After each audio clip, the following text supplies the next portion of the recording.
Tem gente que não compreendeu ainda o evangelho orgânico. O que significa o evangelho orgânico?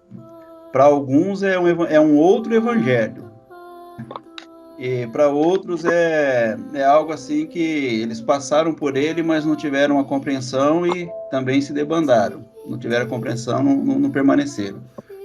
Então, eu falo assim, o evangelho orgânico, irmãos, ele, para nós aqui que a gente está estudando ele é o mesmo evangelho de Jesus, tá? É a mesma Bíblia, é as mesmas histórias, só que os homens eles enxergaram as escrituras por vários aspectos, por várias formas eles enxergaram as escrituras. Por exemplo, tem gente que vive a busca na escritura de milagres, né? Então a pessoa só sabe entender na Bíblia milagres, só. Então ela vai lá, ela fala sobre a travessia do Mar Vermelho, ela fala sobre o fogo que desceu quando o Elias orou, quando o Elias foi sustentado pela viúva. Então, a pessoa ela só olha para a Bíblia para enxergar milagre na Bíblia. Então, tudo que ela tem de conhecimento de Deus é um Deus que quis se revelar, um Deus poderoso, assim, na sua força, né? Na sua condição de poder. Então, tudo que ela conhece de Deus é isso aí. Então, essa pessoa, ela se tornou uma pessoa que busca o quê? Ela busca de Deus um empoderamento, sempre. Ela corre atrás, ela vive atrás. É a busca dela. Porque ela sempre olhou para a Bíblia e enxergou na Bíblia um Deus de milagre. Só que ela só entendeu isso. Agora, outras pessoas olharam para a Bíblia, irmãos, e compreenderam ali na Bíblia um livro de leis, um legalismo, entendeu?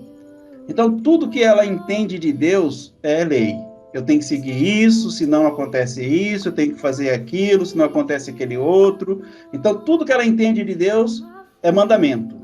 Só mandamento, entendeu? É o outro tipo de pessoa. Então, tem aqueles que servem a Deus pelo poder de Deus, tem aqueles que servem a Deus pelas regras estabelecidas por Deus.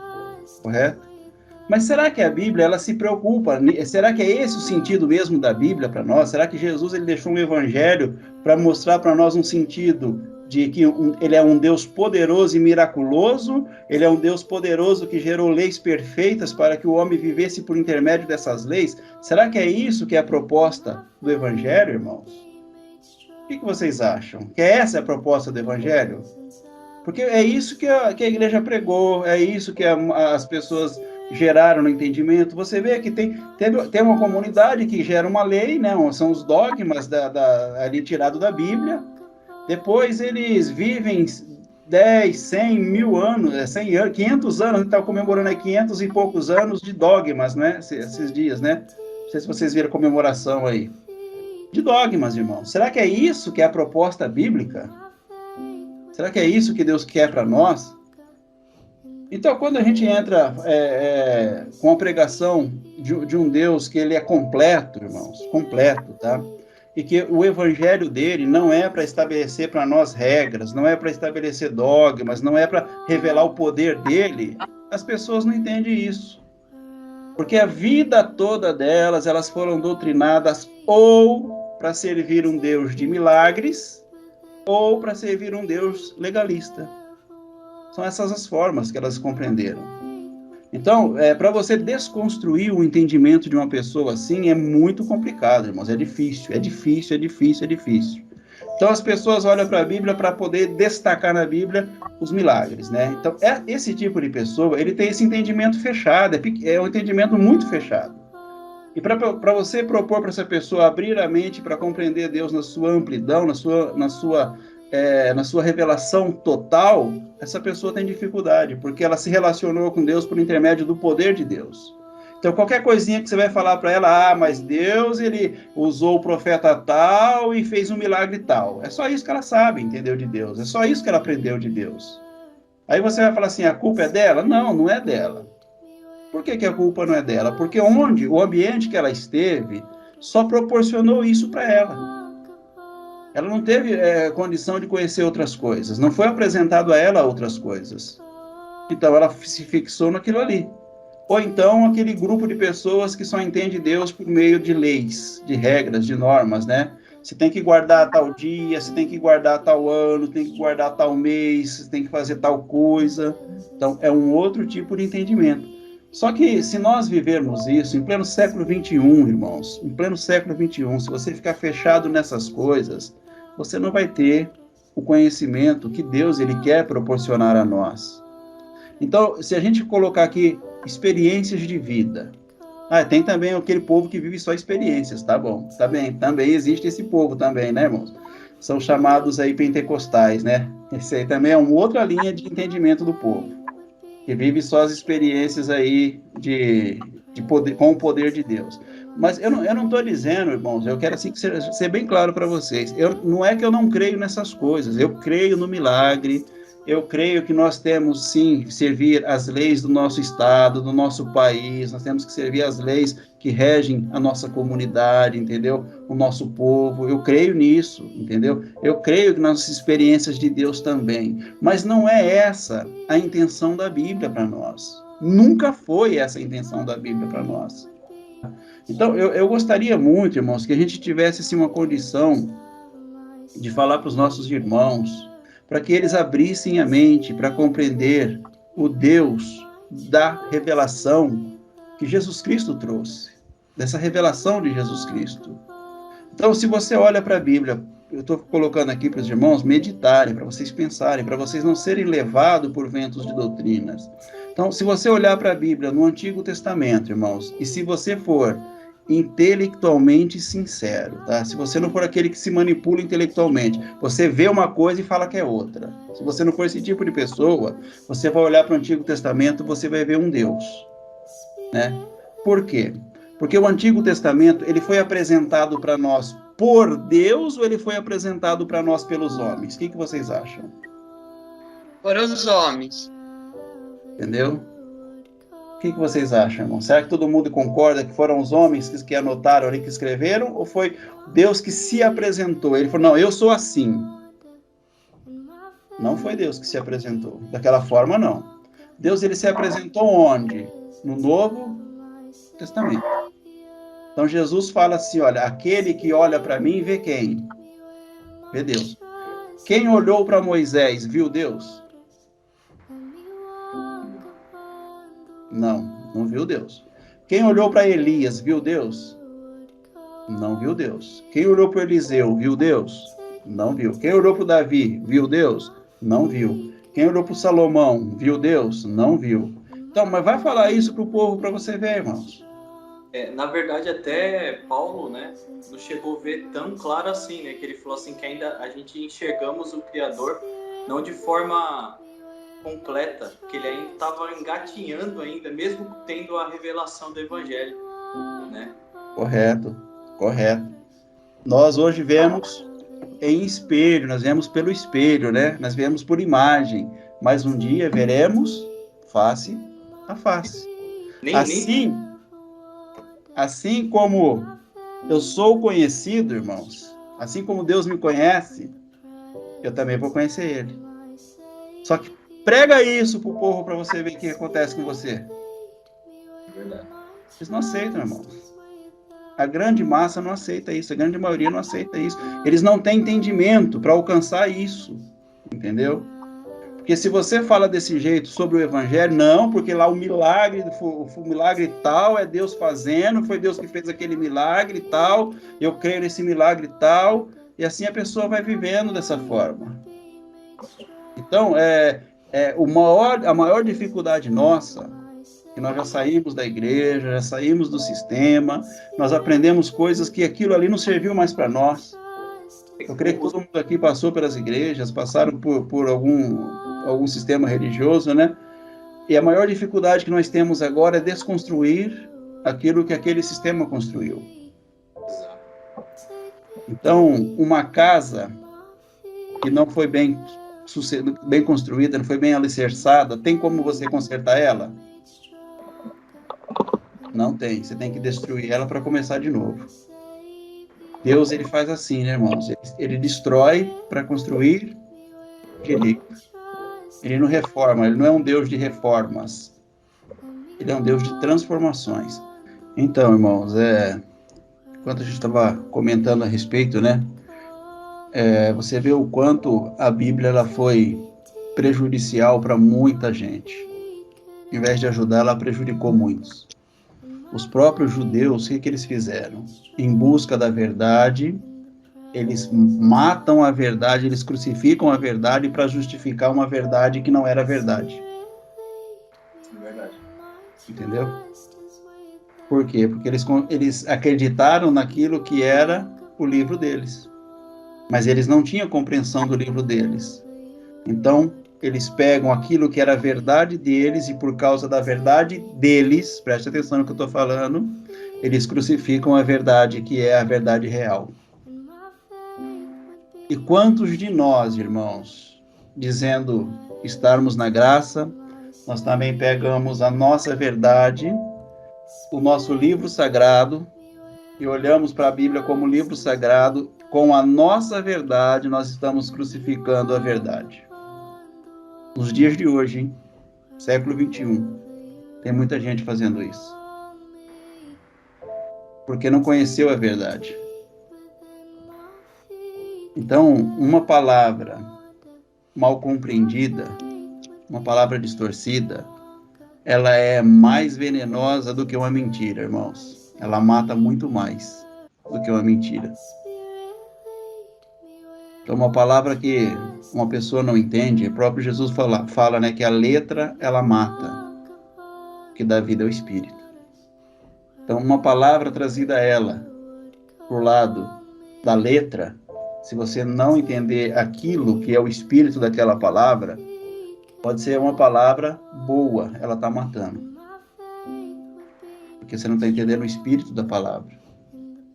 Então, você ler a Bíblia com o entendimento voltado para o seu ego é uma coisa. Então, você pega aquela Bíblia e aplica a sua vontade nela. É o que muita gente faz até os dias de hoje. Então, ali você tem um leque de opções para você colocar sobre a Bíblia. Você pode colocar ali que você serve um Deus de milagres, você serve um Deus legalista, você serve um Deus de experiências, não é? Como os homens fizeram na história. Vocês acham que os hebreus acertaram na vida deles com Deus? Eles não acertaram, tanto é que foram julgados e foram condenados, tá? Eles morreram porque eles erraram. E depois vieram as outras oportunidades de outras pessoas, que também erram na mesma aplicação. Eu vejo os irmãos da graça e dos canais, eles são muito enfáticos dizendo que o maior problema da humanidade é o sistema religioso. Se fosse isso, era tão fácil resolver, né, irmãos?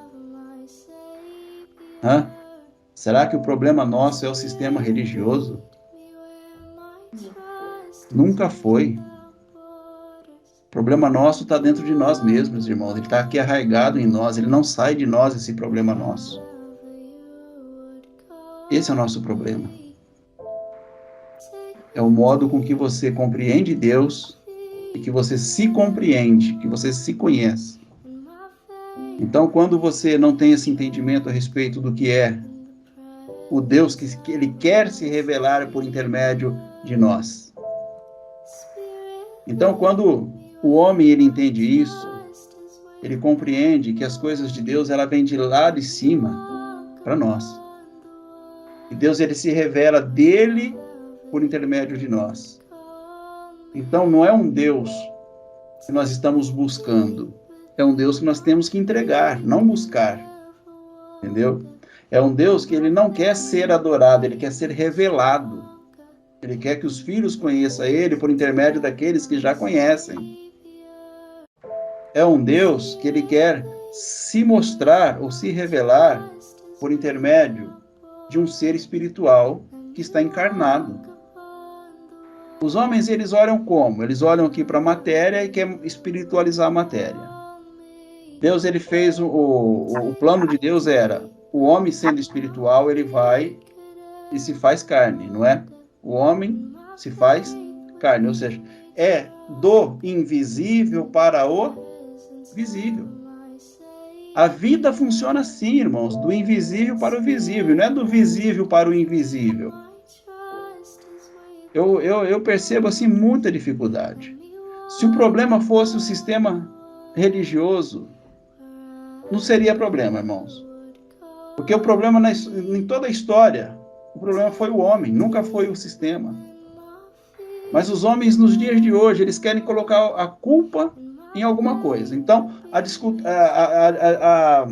a conversa é, se não fosse o sistema religioso, as coisas seriam... Você acha que o problema da humanidade é o dízimo que alguém está dando lá na igreja, irmão? Esse é o problema da humanidade? Será que é esse que é o problema? Então nós temos que lutar contra o dízimo. Aí se levanta um monte de gente para lutar contra o dízimo. Que coisa fraca que é esse Deus, né, irmãos? Esse Deus é muito fraquinho, né? Um dízimo está acabando com os filhos dele. Mas esse é o entendimento da grande maioria, não é? Por quê? Porque não abre a mente para compreender o eterno na sua totalidade, irmãos. As pessoas não querem entender Deus. Elas querem fazer com que Deus entenda elas. Então, se eu vivo do conhecimento do meu certo e do meu errado, eu vou aceitar viver da árvore da vida? Se eu já tenho a convicção do meu certo e do meu errado? Não vou. A grande questão é, você está pronto para deixar de viver do conhecimento do certo e do errado para viver da árvore da vida? Essa é a questão. Essa é a questão. Entendeu? Quem está disposto a abandonar a árvore do conhecimento do bem e do mal, que foi a origem de toda queda, irmãos? A árvore do conhecimento do bem e do mal.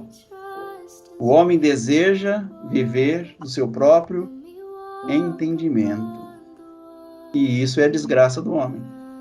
Então, o homem, querendo o seu próprio entendimento, colocar ele à tona, o que ele faz? Ele coloca para si, né? Ele assume para si o livre-arbítrio. Olha lá como aconteceu com Adão. O dia que você comer desse fruto, seus olhos se abrirão e vocês se tornarão iguais a Deus. Você terá condição de decidir agora na sua vida o que é certo, o que é bom para você e o que é errado, o que é mal para você. Você não precisa de Deus. Você não precisa de Deus para nada. Você tem toda a condição de conhecer o que é certo e o que é errado. Aí Deus falou, o dia que vocês fizerem isso, vocês morrem. Não faça isso. Eu te dou todas as árvores aqui para vocês se alimentarem.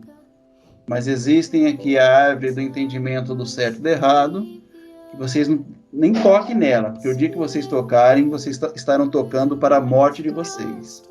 E, em contraponto, nós temos também a árvore da vida, né, irmãos? Que é a árvore que é você viver daquilo que é a sua própria vida, aquilo que é o teu espírito, tá? O que é a vida?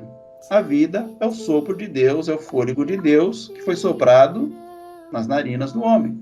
Para muita gente, a vida é uma alma, né, irmãos? Para muitos, é o espírito. Essa é a vida. Então, se eu tenho um Deus que ele é espírito, você acha que Deus soprou alma no nariz do homem? Se ele é espírito, ele só pode soprar da sua essência. Deus ele não teria condição, embora sim, ele teria condição porque ele é todo poderoso, mas soprar dele algo que não fosse ele teria condição de fazer isso, irmãos? Ele não teria. Ele não faria isso. Então, o sopro de Deus, Deus não sopra, Deus não tem boca, não tem nariz, né? O que é o sopro de Deus ali expressado naquela pedagogia? O que é o sopro de Deus? Senão uma partícula do seu espírito que ele coloca no homem. É o seu próprio espírito que vai para dentro do homem. Esse é o fôlego de vida. E Deus não soprou alma para o homem. Agora, essa condição de um corpo e de um espírito, ele gerou a condição da alma, tá? Aí surge a alma, por causa da condição de um corpo e de um espírito. Então, o que acontece aí é que gera uma condição de uma alma.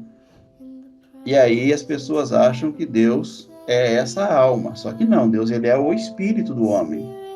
Então, conhecendo a vida na sua integridade, na sua totalidade, nós temos ali o homem, que é o homem físico, né? Que é o homem sapiens, o homem que é esse entendimento que nós conhecemos por bios, que é a vida bios, né? Traduzida lá do grego para nós. Esse é o homem natural, é a carne do homem.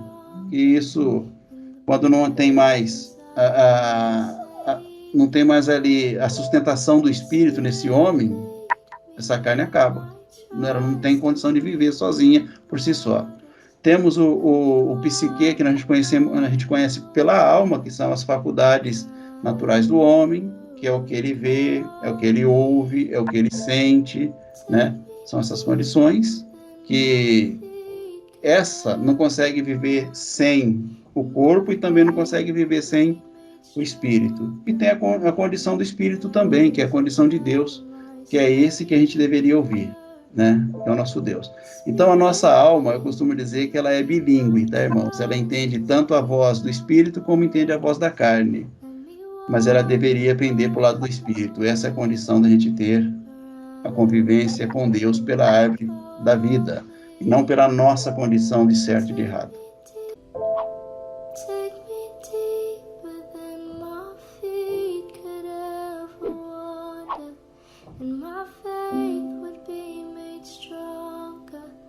In the presence of my Savior.